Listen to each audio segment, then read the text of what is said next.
jambo la kumshukuru Mungu. Unajua nini? Mimi kwa hii sherehe ya ndugu yetu tulivyoongea, mimi nitajitolea na 1,000,000. Mr. Godfrey 1,000,000. Hapo sasa inatakiwa kila mtu atoe ahadi yake kama atamchangia shilingi ngapi, au si? Pale. Hapa mimi nitatoa 2,250,000. Dogo una bahati, jambo la kumshukuru Mungu. Haya. Wewe tulia sasa, utatoa nini kwanza? Twende huko. Mimi kama Mwejuksi nitajitolea nyumba ile ya Kibaa. Wewe. Sasa wewe tulia. Sasa utatoa nini kwanza? Mbona ueleweki dada pale, twende. Mimi nitatoa 2,250,000. Dada anatoa 2,250,000.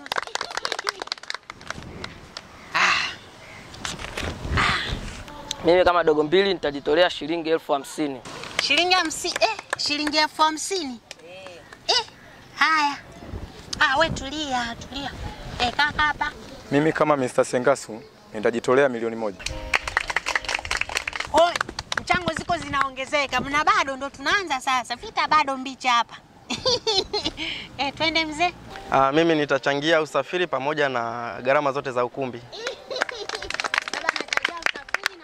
Mimi nitajitolea kupamba ukumbi na biharusi pia. Kaka pale. Usina na wasiwasi na mimi kabisa. Mimi najitolea 2,250,000. Mimi namshukuru Mungu kwa msaada wenu wote uliotoka hapa. Kwa hiyo na mimi nitajitahidi, mwanangu nitampa kiwanja ajenge na mke wake.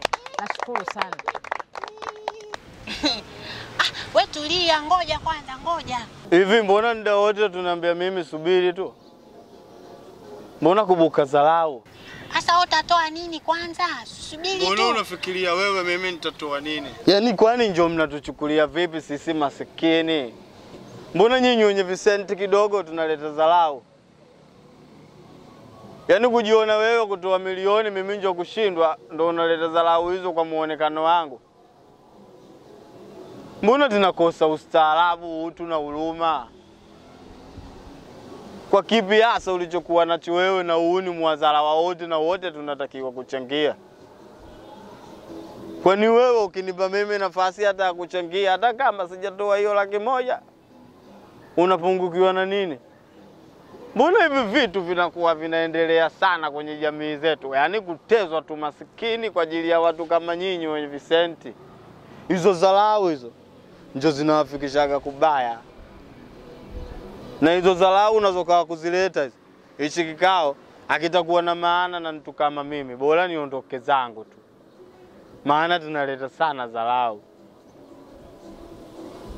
Alafu tunakwambia wewe ndio kwanza unaendelea kuleta dharau. Kwani huyu sio ndugu yangu?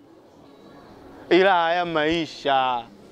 Juma sio Juma, Asumani sio Asumani. Pesa haimfuati mtu kama ndugu yake. Pesa inakuja kwa mapambano na mimi napambana. Ipo siku tu. Na mimi utanisimamisha wa kwanza nitoe 1,000,000. Ila hichi kikao mimi ndio nimemaliza. Ila haya maisha. Maisha maji utakuja siku kuyahitaji.